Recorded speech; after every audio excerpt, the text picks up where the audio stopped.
Ralph, thank you very much. This is really wonderful what you've done here. I'm really impressed with the young group that you've got here. This is innovation, really, the way I imagine it as well. I'm wearing this funny tie because it symbolizes the colors of my wonderful second homeland, which is Australia.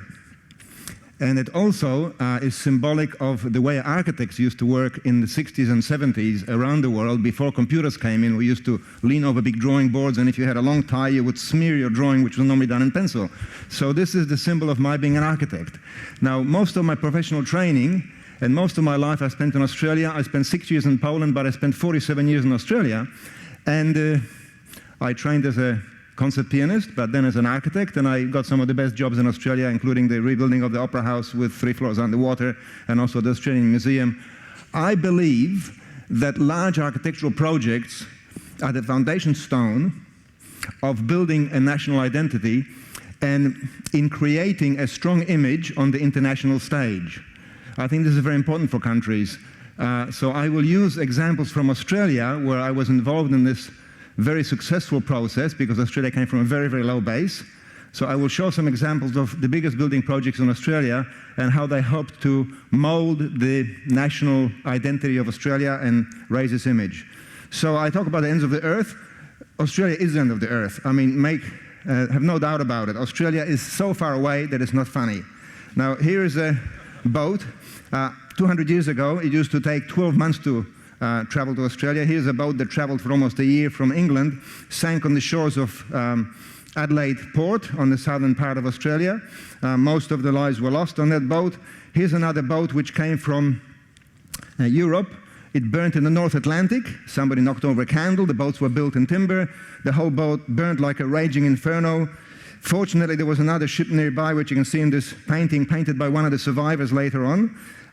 It was a horrendous journey. 12 months through tortuous seas, hitting icebergs, being hit by enormous waves, people dying of starvation, falling overboard. It was just unbelievable. Now, if you imagine this was the route that the ships used to take back in the start of the 19th century, only 180 years ago.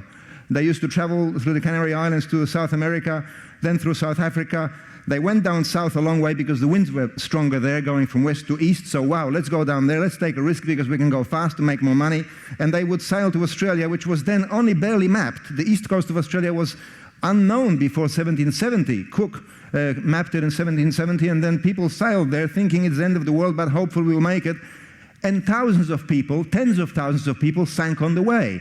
Most people don't talk about it because no shipping company kept records. If they lost a boat, they kept it quiet because, gee, they will lose all their business. So it was a horrendous journey. If people survived the journey, they would be then taken to Sydney to be washed with acid because the journey was so filthy, the conditions were so unhygienic that they had to be washed with acid. A lot of people died from acid burns. Then if you survived that, you would then settle in a country where there was no water, there was no food, there was no equipment, you'd be eaten by snakes or spiders or sharks. You know, great start. And then who were the first people that came? Well, nobody would go to Australia unless you had to. So convicts were sent to Australia. England used it as a dumping ground for the world, so they sent convicts with lots of guards who would land in Sydney like in this picture. Now, this is the way Sydney looked in 1788. The bottom of the pit. Convicts and prisoners came on a fleet of very small sailing boats across the whole world and settled in Sydney under Governor Phillip. That was the start of Australia. Now then, a long, long, long way ahead, after lots of conflicts and fights amongst the states and the territories, they finally decided to form a federation. All these little settlements were too much to deal with, so they decided to join together, and England supported this, and so in 1901, just 110 years ago, they formed the Federation of Australia. This is the opening of the first Australian Federal Parliament in Melbourne. And at that time, it was decided that they would also build a new capital city because Sydney and Melbourne were too much in conflict, a bit like Warsaw and Krakow, perhaps. And so they built Canberra, or they thought about building Canberra. That took many, many years. But I'll tell you more about that later. This is Sydney 180 years later. It looks like this. It is a concrete jungle, a very pleasant concrete jungle. It has some great innovative technology. This 30-year-old monorail is reportedly the only railway system in the world which pays for itself. It doesn't need government donations. Very successful. Here we've got the western wall of the CBD in Sydney.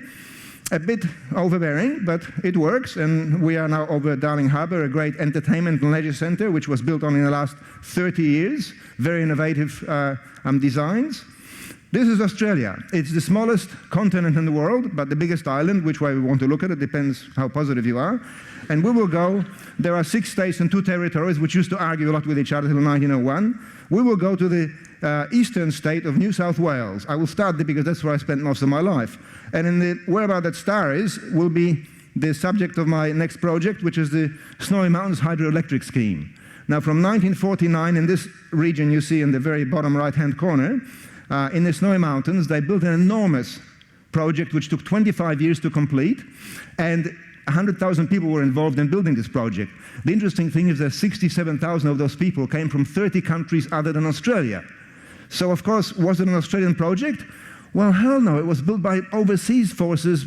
67% of the labor was from overseas, but that's what Australia is good at.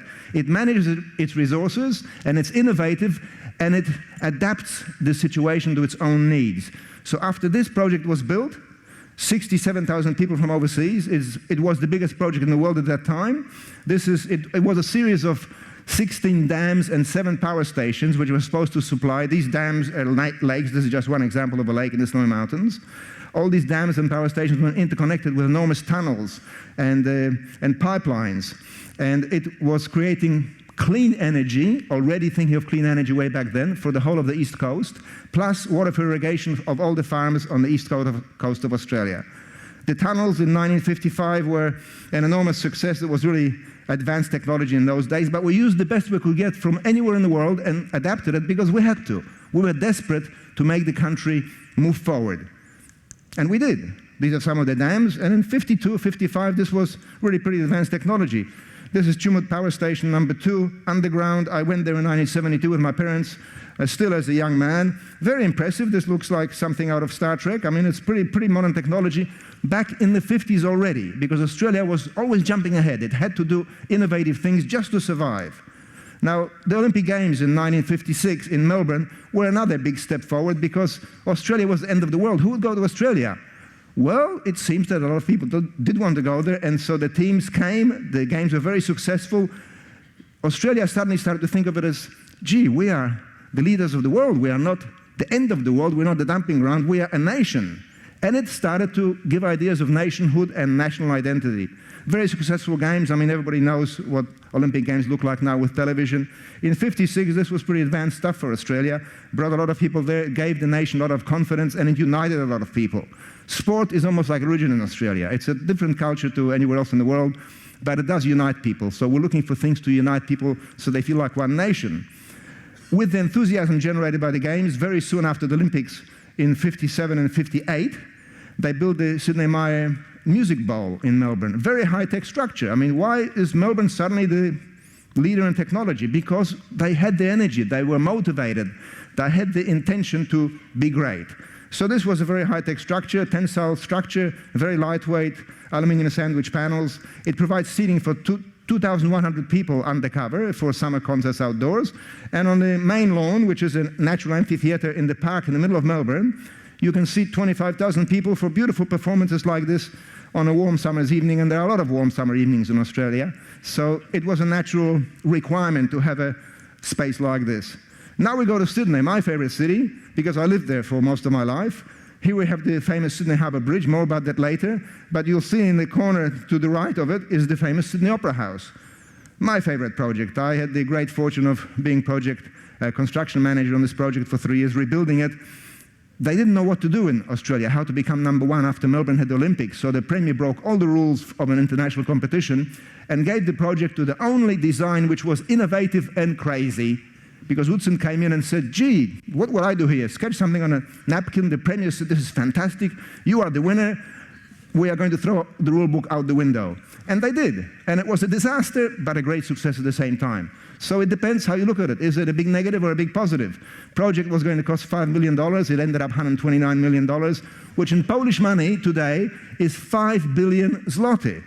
Huge expense. Nobody could afford it, not a little country like Australia. So they ran a national lottery, which raised hundreds of millions of zloty and paid for most of the building. Innovative. This is the peninsula, the sandspit on which the Opera House is built, used to be a tram depot. You know, pretty utilitarian building, changed to this, taken from almost the same spot many, many years later. The widest staircase in the world, very strange shapes, but a huge success. You can see how it looks from the other side of the harbour. The main icon, the Harbour Bridge on the right, the CBD in the center, on the left is the Opera House. Really works together very nicely. The only two curvilinear structures in that part of the world next to each other. The concert hall on the right in this picture, the opera hall on the left, that was swapped in the last minute because I didn't know what opera was about, and I thought maybe we've overdone it. Let's use the smaller hall for opera because nobody will come. You know, really just a shot in the dark. They didn't know what they were doing, but they did it because they knew they had to. They had to jump ahead of Melbourne for a start. So the competition actually gave very good results. Now, innovative design, I think it's brilliant. You know, who would think of this stuff in the 50s? Here's the Cunard liner, Queen Elizabeth II. See how the bow of that boat marries so well with the shapes of the Sydney Opera House. They're not shells, they're not sails, they're actually peels from an orange, because that's the only way they could work it out without using computers. Very difficult project. They couldn't build it. That's why the cost was so high. It was just too advanced technology for the time. It was like building a space shuttle when you didn't have a computer. So they did it, but it took a long time, and they had to sack Utzon to show that it was his fault, not the government's. You know, usual scapegoat situation. But then they recognized Utzon many years later and awarded him with very high awards and accolades. The concert hall, great shape, beautiful interior, doesn't work acoustically, but who cares? Sorry, don't quote me on that. We put in acoustic rings much later to make it almost perfect acoustically. It really doesn't matter because the impression is so dynamic. Here's when it was being built in the 50s, impossible site, not enough space. See the containers on the bottom there? Things were falling off from the water. You just didn't have enough room. But they did it. Many cranes. And now we go back to the other icon, the Harbour Bridge, built in 1932, 50 years earlier. The first real icon that the world saw about Australia. It was built from both sides. That's why I had this picture, this historical picture. Now it looks like this. It's the widest bridge in the world, 8 lanes of traffic, 2 lanes of railway tracks, huge walkways on both sides and a cycleway. Fantastic bridge, really incredibly congested. The car rules in Sydney, and it's very unfortunate. So once a year we close the bridge. We say, no cars today. We close it and we make a picnic on the bridge, which is a lot of fun because they actually bring in cows to show the young kids who live in the city all the time. Sydney is really big, so some people never make it to the country.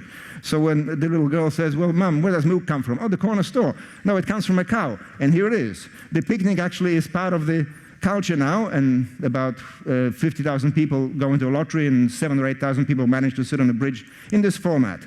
Now, everybody knows this iconic picture.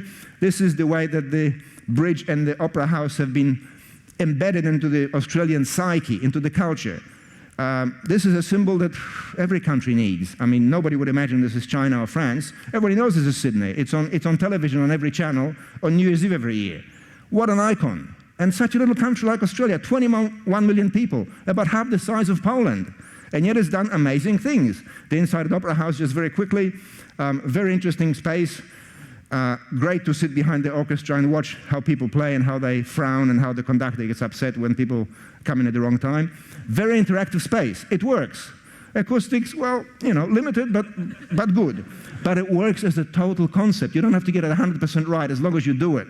And that's the way that Australia approached this topic. I can give you a 2-hour lecture on the secrets of the Opera House, but that's for another time. Believe me, it is the most important icon in our culture because it changed the way Australians think about themselves and gave us unity. Everybody sees this and says, yes, I'm from Australia as well. So it's a very important symbol. This is the inside of the concert hall looking the other way.